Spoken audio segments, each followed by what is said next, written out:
Ya mungkin KPK akhirnya mengetahui bahwa prosedur yang dipakai oleh Kaisang tidak layak. Prosedur apa? Ya tentu prosedur etis. Apakah itu menyangkut prosedur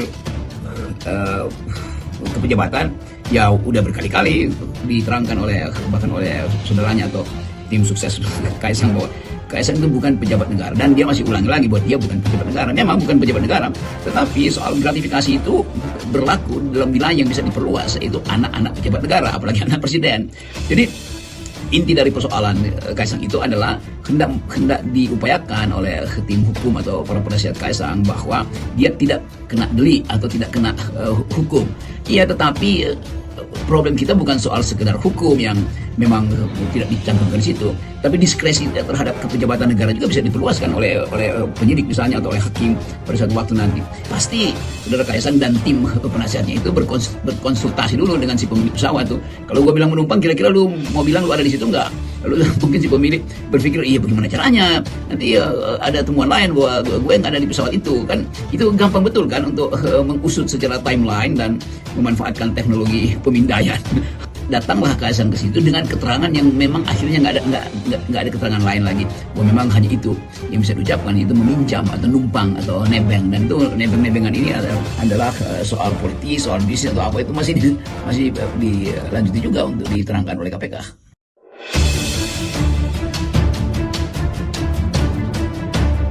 Assalamualaikum warahmatullahi wabarakatuh. Salam akal sehat untuk kita semua. Bagaimana kabar pemirsa? Saya doakan semoga sehat selalu.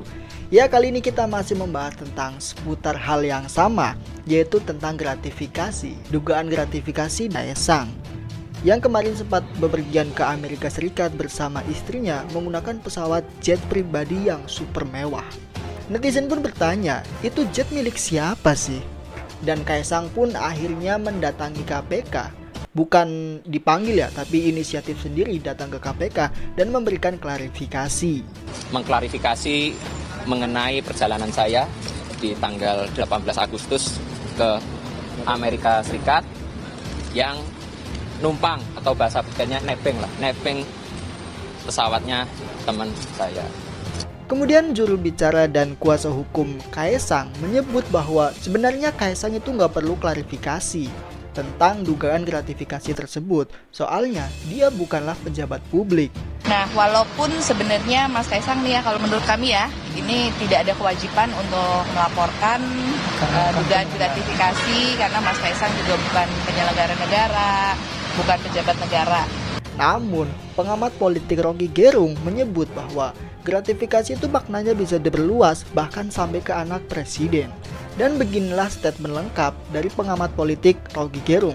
Mari kita dengarkan bersama. Harap tonton sampai akhir agar tidak gagal paham. Ya, akhirnya Kaisang menemui KPK.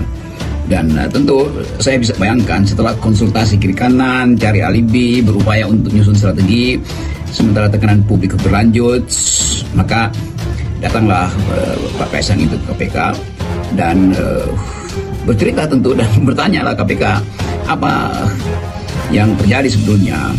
Ya mungkin KPK akhirnya mengetahui bahwa prosedur yang dipakai oleh Kaisang tidak layak.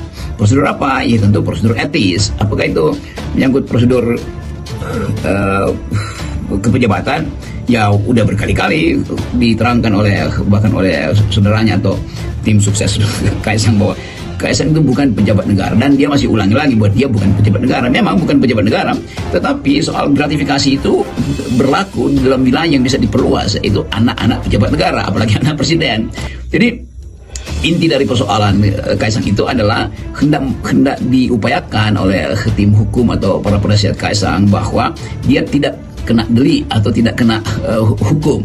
Iya, tetapi problem kita bukan soal sekedar hukum yang memang tidak dicantumkan di situ, tapi diskresi terhadap kepejabatan negara juga bisa diperluaskan oleh penyidik misalnya atau oleh hakim pada suatu waktu nanti. Tetapi dari awal ini kan kasus yang ditunggu untuk diterangkan, tetapi karena terlambat diterangkan, maka dianggap setiap keterlambatan adalah perencanaan kejahatan. Jadi kejahatan baru juga disiapkan, dan itu yang kemudian terlihat bahwa seolah-olah Kaisang menumpang. Iya, menumpang dari awal aja bilang menumpang kan.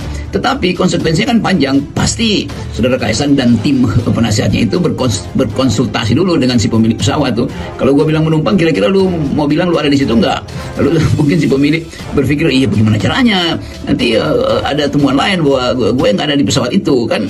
Itu gampang betul kan untuk mengusut secara timeline dan memanfaatkan teknologi pemindaian jarak jauh bahkan untuk tahu apakah ada suhu lebih dari sekian derajat Celcius di dalam pesawat itu untuk menunjukkan bahwa itu rame di situ. Nah, kalau ternyata memang cuma berempat, maka ada pertanyaan berikut. Yang keempat itu siapa? Karena sudah dikatakan bahwa ada 3 penumpang di situ, Kaisang dan istrinya, lalu iparnya Kaisang atau kakak istrinya, lalu ada seseorang di situ tuh yang kita nggak tahu siapa namanya tuh, mungkin petugas keamanan atau porter atau apa aja. Tetapi soal ini menjadi unik karena setelah berminggu-minggu datanglah Kaisang ke situ dengan keterangan yang memang akhirnya nggak ada keterangan lain lagi bahwa memang hanya itu yang bisa diucapkan, itu meminjam atau numpang atau nebeng. Dan itu nebeng-nebengan ini adalah soal politis, soal bisnis atau apa, itu masih dilanjuti juga untuk diterangkan oleh KPK. Yang lucu adalah orkestrasi yang dibangun di dalam kasus ini bahkan oleh Menteri Informasi itu harus menerangkan bahwa ya tidak mungkin naik kendaraan umum atau angkutan umum. Tetapi pada saat yang sama kita tidak mengerti bahwa apakah kasus ini betul-betul terkait dengan di belakangnya ada soal bisnis atau ada soal perjanjian-perjanjian atau bahkan memang itu pesawat yang dipakai untuk kepentingan di belakangnya ada klub atau ada satu kelompok yang punya misi yang sama dalam berbisnis dengan memanfaatkan kedekatan Kaisang pada kekuasaan. Kan itu yang orang ingin lihat tuh, bahwa berita ini sudah diulas di beberapa media internasional, mungkin tinggal nunggu Financial Times untuk mengulas itu dan kita langsung tahu tuh apa sebetulnya yang terjadi tuh dan apa impactnya pada perbisnisan Indonesia dan partnernya di Amerika. Tetapi melanjutkan keterangan dari Kaisang dan kesempatan untuk mendengarkan keterangan yang panjang itu hanya dipotong oleh Kaisang bahwa silakan tanya pada KPK. Lalu KPK bilang iya, tetapi yang di pesawat itu tidak ada pemiliknya tuh.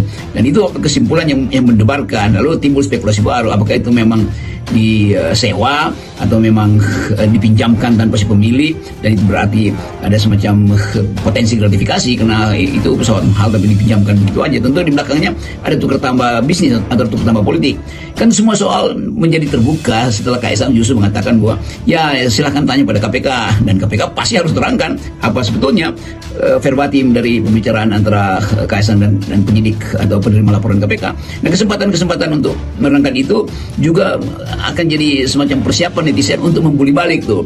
Kan kita udah lihat bagaimana netizen membuli balik bahwa ayo seolah-olah masa jadi gratisan anak presiden, atau dengan cara lain mereka mungkin menganggap bahwa itu sebetulnya ada seseorang di nomor 4 itu, penumpang keempat itu dalam tanda tanya tuh siapa tuh.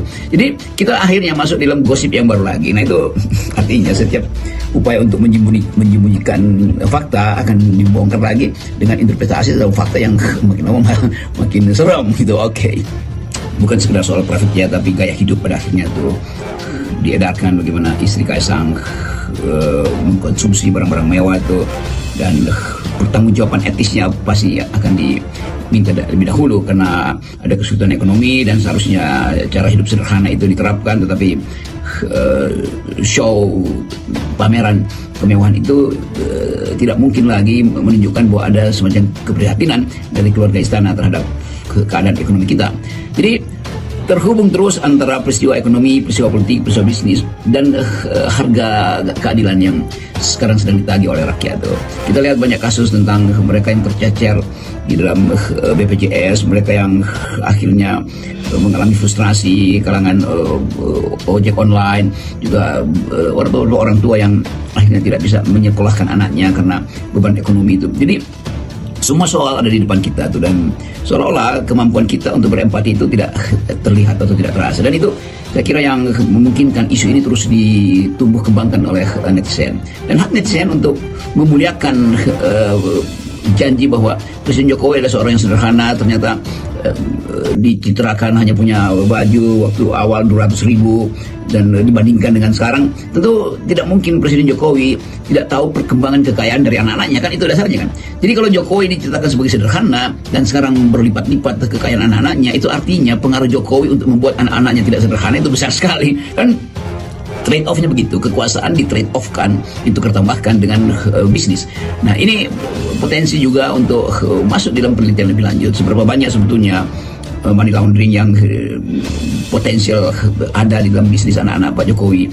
Dan itu sudah terbaca dari awal, jauh sebelum ini, dan banyak komentar yang menganggap bahwa Jokowi memang tutup mata atau bahkan berupaya untuk memanjakan anak-anaknya itu dengan alasan apapun. Itu adalah sesuatu yang di luar kelayakan seorang pemimpin. Nah, kita tunggu aja bagaimana proses ini berlanjut lagi.